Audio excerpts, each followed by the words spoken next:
Assalamualaikum. A big welcome to all my student and new viewers watching this video. एक बात बताऊं आप लोगों को, आज से जो सीरीज़ स्टार्ट कर रही हूं मैं, ये आप लोगों के लिए बहुत ज़्यादा हेल्पफुल होने वाली है।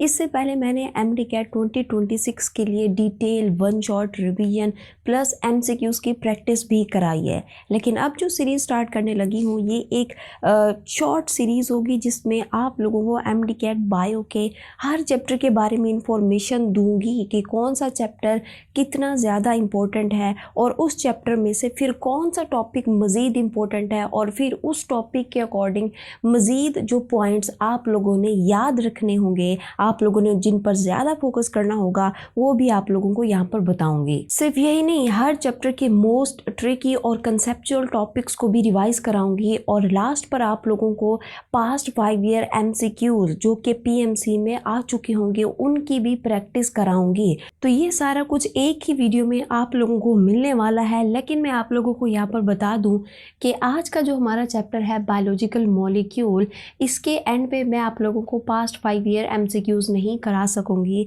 द रीज़न इज़ दैट कि मैंने जो है वो पास्ट 5 ईयर MCQs PMC के मैंने बहुत ढूंढे किसी वेबसाइट से या कोई ऐसा प्लेटफॉर्म के जहाँ से मुझे अथेंटिक और 5 ईयर में रिपीटेड MCQ जो है वो मिल जाए, लेकिन ऐसा नहीं हुआ। फिर मैंने क्या किया कि मेरे एक सर हैं, वो भी MD-CAT की तैयारी कराते हैं, काफ़ी अरसा हो चुका है उनको भी तैयारी कराते हुए, तो मैंने उनसे जो है वो कंसल्ट किया। तो उन्होंने अपना जो डाटा जो कलेक्ट किया हुआ है, ठीक है, पास्ट 5 ईयर का MCQs के अकॉर्डिंग, तो उन्होंने मुझे वो जो है वो भेजे हैं। वो इंशाल्लाह 2-3 दिन तक मुझे जो है वो मिल जाएंगे। तो जैसे मुझे मिलेंगे तो समझ लें मुझे मिल गए तो आप सब तक वो पहुंच गए, ठीक है। तो मैं उनकी PPT बनाकर आप लोगों को जो है वो प्रोवाइड भी कर दूंगी, लिंक भी शेयर कर दूंगी। आप लोगों को परेशान होने की फिर ज़रूरत भी नहीं है, ठीक है। बस आज का जो हमारा लेक्चर है, आज का जो हमारा चैप्टर है बायोलॉजिकल मॉलिक्यूल, इसके MCQs मैं एंड पर नहीं करा सकूंगी, ठीक है। हाँ, इसका जो हमारे पास क्या है कि बायोलॉजिकल मॉलिक्यूल का मैं अलहदा से जो है वो एक वीडियो बना दूंगी MCQs के अकॉर्डिंग, उसमें हम जो है वो पास्ट 5 ईयर MCQs देख लेंगे। लेकिन आज की वीडियो में ये पॉसिबल नहीं है क्योंकि मेरे पास जो है वो पास्ट 5 ईयर MCQs नहीं है। हाँ, मेरे पास काफ़ी और अच्छी बुक्स हैं जिनके अंदर जो है वो कंसेप्चुअल MCQs हैं, लेकिन वो PMC वाले नहीं हैं। अगर मैंने वो करा लिए तो आपका टाइम वेस्ट होगा। नो डाउट कि कंसेप्ट तो हो जाएगा लेकिन वो रिवीजन नहीं होगी, ठीक है। तो मैं यही चाह रही हूँ कि मेरे पास वो डाटा आ जाए तो फिर ही मैं आप लोगों को जो है वो MCQs की प्रैक्टिस कराऊँ, ठीक है। तो ये सारा कुछ जो है वो एक वीडियो में होने वाला है। If you are serious about scoring high in MD-CAT, make sure you don't miss a single minute of this video. So without further delay let's dive straight in today's video. But before starting the lecture, अगर आप मेरे channel पर नए हैं तो please channel को like, share और अच्छा सा फीडबैक भी लाजमी दीजिएगा। जैसे कि PMC ने बायोलॉजी के चैप्टर्स में एक चैप्टर बायोलॉजिकल मॉलिक्यूल दिया है और आप सब जानते हैं ये बायोलॉजी के जितने भी चैप्टर्स हैं PMC में, ये उन सब से ज़्यादा जो है वो वेटेज रखने वाला एक चैप्टर है, ठीक है ना। और अगर आप लोग यहाँ पर देखो ना, ये चैप्टर इतना ज़्यादा इम्पोर्टेंट है कि हर यूनिवर्सिटी हर साल इससे काफ़ी ज़्यादा MCQs कंडक्ट करता है। मैं आप लोगों को यहाँ पर बता देती हूँ 2025 के एनालिसिस के अकॉर्डिंग कि कितने MCQs जो हैं किस यूनिवर्सिटी से आए, ठीक है। तो मैं यहाँ पर आपको बता देती हूँ कि हमारे पास IBA, ठीक है, यानी कि सिंध से जो है इस चैप्टर से 15 MCQs यहाँ से कंडक्ट किए गए। इसके अलावा UHS से आप लोगों के लिए जो है तकरीबन जो है वो 12 MCQs इस एक चैप्टर से लिए गए। और हमारे पास क्या है, शिज़ैम्बियो, ठीक है ना, यहाँ से हमारे पास जो MCQs है कितने कंडक्ट किए गए, 9। और KMU से जो है यहाँ पर 12 MCQs जो है यहाँ से कंडक्ट किए गए। तो आप यहाँ से अंदाज़ा लगा सकते हो कि ये चैप्टर कितना ज़्यादा इम्पोर्टेंट है। और मैं आप लोगों को यहाँ पर एक बात बता दूँ कि PMC ने जितने भी बायोलॉजी के चैप्टर्स दिए हैं उनमें से कुछ टॉपिक ही हैं, लेकिन ये जो बायोलॉजिकल मॉलिक्यूल है ये पूरे का पूरा चैप्टर इंक्लूड है। सो इट्स मीन ये बहुत ज़्यादा इम्पोर्टेंट है। अब मैं आप लोगों को यहाँ पर पीएमसी ने जो सिलेबस दिया है वो बता देती हूँ, फिर मज़ीद आप लोगों को ये बताऊँगी कि हर टॉपिक के अंदर कौन सी चीज़ पर आपने सबसे ज़्यादा फोकस करना है, किस चीज़ को आपने क्लैरिफाई करना है, ताकि एमसीक्यूज़ जब आप लोग दे रहे हों यानी कि एमडी कैट के दिन, तो आप लोगों को कोई कन्फ्यूजन बाकी ना रहे। सो यहाँ पर मैं आप लोगों को बता दूँ कि हमारे पास जो बायोलॉजिकल मॉलिक्यूल चैप्टर है उसमें सबसे पहले तो हमने यहाँ पर क्या करना है, बायोलॉजिकल मॉलिक्यूल्स के बारे में बताना कि मॉलिक्यूल्स क्या होते हैं, ये तो सबको पता होगा, ठीक है। यहाँ पर हमने क्या करना है, इसको डिफ़ाइन करना होगा, फिर इसको क्लासीफाई करना होगा। फिर इसके बाद यहाँ पर मोस्ट इम्पॉर्टेंट जो चीज़ यहाँ पर है that is the importance of the biological molecule, ठीक है। ये बायोलॉजिकल मॉलिक्यूल में हमारे पास ये 2 टॉपिक आपने जो है वो क्लियर करने हैं। ये ज़्यादा कोई हमारे पास ट्रिकी नहीं है, बस छोटे छोटे कंसेप्ट हैं, इनको आपने देख लेना है।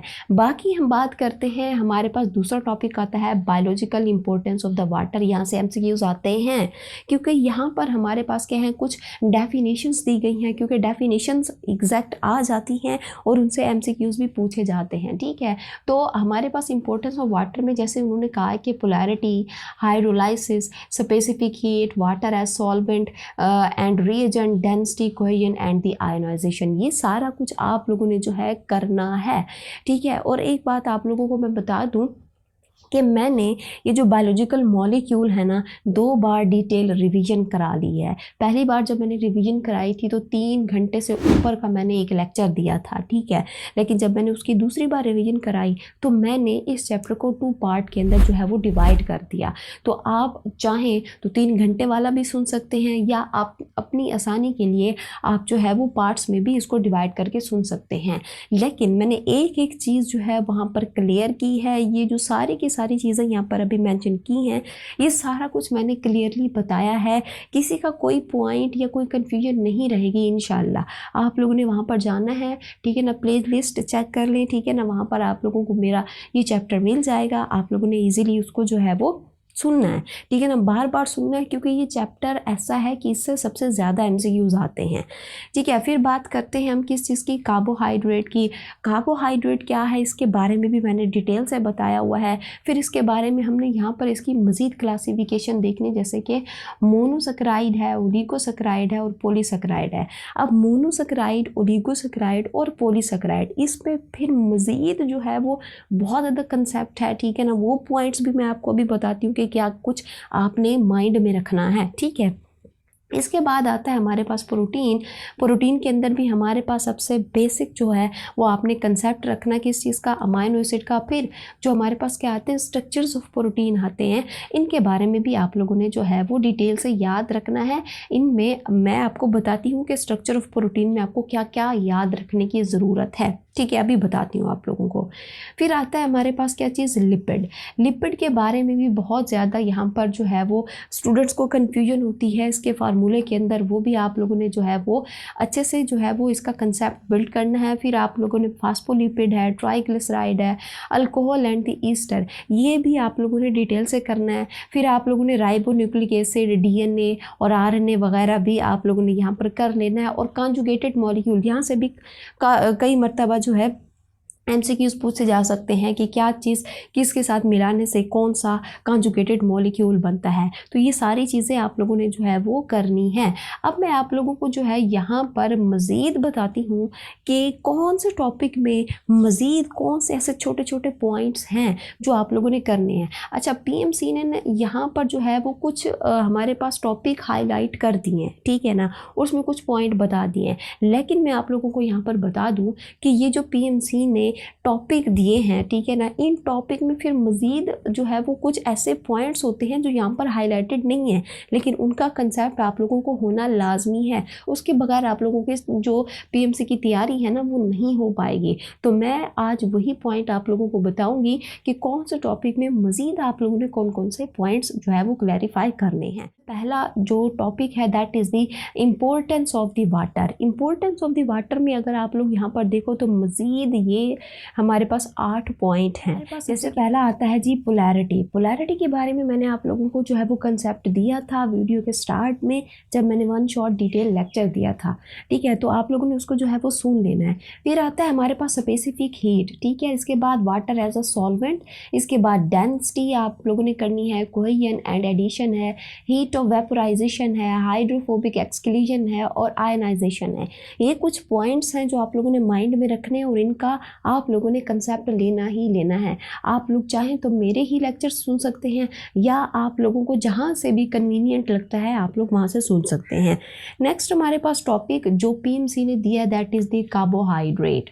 अब अगर आप लोग कार्बोहाइड्रेट को यहाँ पर देखें तो पीएमसी ने जो है वो क्लियरली बताया है कि यहाँ पर आप लोग अगर देखो, ऊपर मैं आपको बता देती हूँ कि उन्होंने कहा कि सिर्फ डिस्कस करना है कि इस चीज़ को कार्बोहाइड्रेट को, और फिर उसकी हमने क्या बतानी है, क्लासिफिकेशन बतानी है बस। लेकिन पीएमसी ने उसके अंदर मज़ीद छोटे छोटे जो पॉइंट्स हैं वो नहीं बताए कि आप लोगों ने इनको भी करना है। तो मैं वही बता रही हूँ कि आप लोगों ने कौन कौन से मज़ीद पॉइंट्स हैं जिनको आप लोगों ने क्लैरिफाई करना है। सबसे पहले हमने ये देखना है कि कार्बोहाइड्रेट क्या होती है, ठीक है ना, इसकी डिस्कवरी जो है वो कैसे हुई थी, यानी कि कब हुई थी और कहाँ से हुई थी, किसने की थी, ये सारा कुछ आप लोगों ने देख लेना। और मोस्ट इम्पोर्टेंट आप लोगों ने एल्डिहाइड और कीटोन का जो फॉर्मूला है इसको आप लोगों ने याद रखना है। ये मैंने डिटेल से बताया हुआ है, इसकी पहचान और इसको बनाने का तरीका ये भी मैंने आप लोगों को डिटेल से बताया हुआ है, ठीक है। ये आप लोगों ने ज़रूर से ही क्लैरिफाई करना है, क्योंकि अगर एल्डिहाइड और कीटोन का पता होगा तो ही आप लोग कार्बोहाइड्रेट को कर सकते हैं, अदरवाइज़ नहीं कर सकते।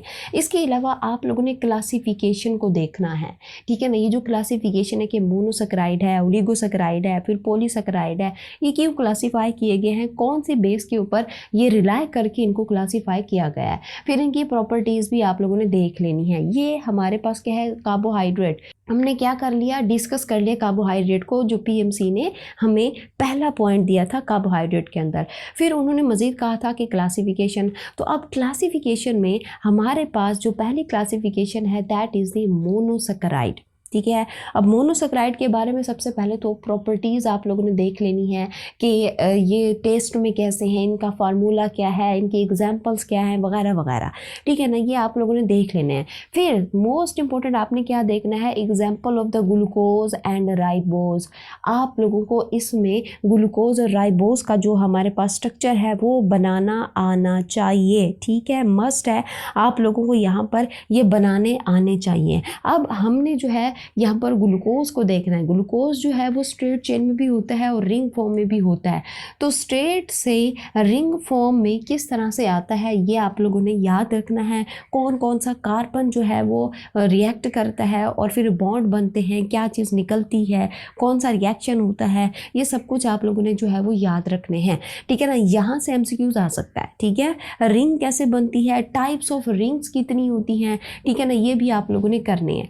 अब ये पीएमसी ने अपने आउटलाइंस में नहीं बताई बातें, ठीक है, सिर्फ उन्होंने कहा कि मोनोसैकेराइड करना है। मोनोसैकेराइड में आप लोगों ने ग्लूकोज और राइबोज को करना है, ठीक है ना। मजीद जो पॉइंट्स हैं ये आप लोगों ने माइंड में रखने हैं। फिर बात करते हैं हम किस चीज़ की, हमने अलग अलग करने हैं, ठीक है ना। एक हमारे पास क्या है जी, स्ट्रक्चर ऑफ ग्लूकोज है, दूसरा हमारे पास क्या है, स्ट्रक्चर ऑफ द रिबोज है। ये आप लोगों ने अलग से करने हैं। अच्छा, यहाँ से हमारे पास क्या है कि जो रिबोज है, रिबोज को डीऑक्सी रिबोज भी कहा जाता है। अब क्यों कहा जाता है ये भी मैंने बताया हुआ है, ठीक है ना। यहाँ से भी एमसीक्यूज आ सकता है, ठीक है ना, ये भी आप लोगों ने याद रखना है। और टाइप्स ऑफ शुगर जो आप लोग पढ़ते हो, अल्फा शुगर है, ये बीटा शुगर है, ये भी आप लोगों ने माइंड में रखनी है कि अल्फा शुगर को अल्फा शुगर क्यों कहा जाता है, बीटा शुगर को बीटा शुगर क्यों कहा जाता है, ये भी आप लोगों ने पॉइंट याद रखने हैं।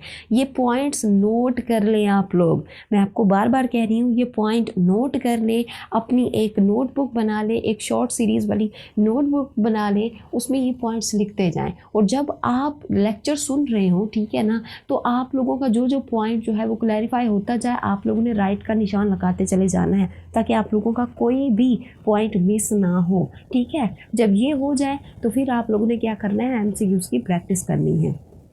समझ आ गया।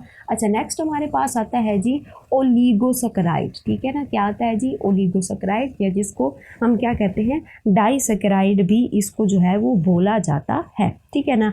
अब ओलिगोसैकेराइड की भी आप लोगों ने प्रॉपर्टीज़ देखनी है, फॉर्मूला इसका जो है वो याद रखना है, और मोस्ट इम्पोर्टेंट हमारे पास जो ओलिगोसैकेराइड होते हैं that is the maltose, sucrose और लैक्टोज, ये आप लोगों ने डिटेल से करने हैं, ठीक है। आप लोगों ने डिटेल से करने के माल्टोज को, जो माल्टोज जो है वो किस ग्लूकोज के यूनिट से मिलकर बनता है, ठीक है ना। सक्रोज में कौन कौन से यूनिट होते हैं और लैक्टोज में कौन कौन से ग्लूकोज के यूनिट होते हैं, ठीक है।